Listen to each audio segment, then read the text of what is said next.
আসসালামু আলাইকুম। আপনাদের মাঝে চলে এলাম আবারও অ্যাভাটার গেমটা নিয়ে। এখানে 500 টাকা ব্যালেন্স নিয়ে এসেছি। 6,000 টাকা হারলে খেলা বাদ দিয়ে দিল, 10,000 টাকা হবে। দেখছেন মারে গেলাম, কিছু করার নাই। আমি রিস্ক নিয়ে খেললে, রিস্ক না খেললে মানে কিছু হয় না। রিস্ক না দিয়ে খেললে কিছু করতে পারবেন না। সবসময় রিস্ক নেবেন, রিস্ক নিয়ে দেখবেন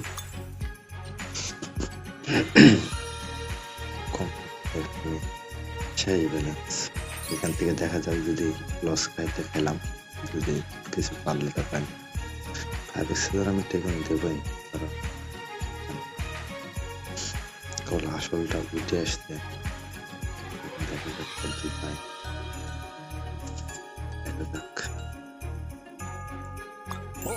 দেখেন আমার হয়ে গেছে, রিস্ক নিয়ে নিলাম, 11,000 টাকা হয়ে গেছে। আজকের মতন এখানে খেলা বাদ দিয়ে দিলাম। পরবর্তী ভিডিওতে আবার দেখা হবে।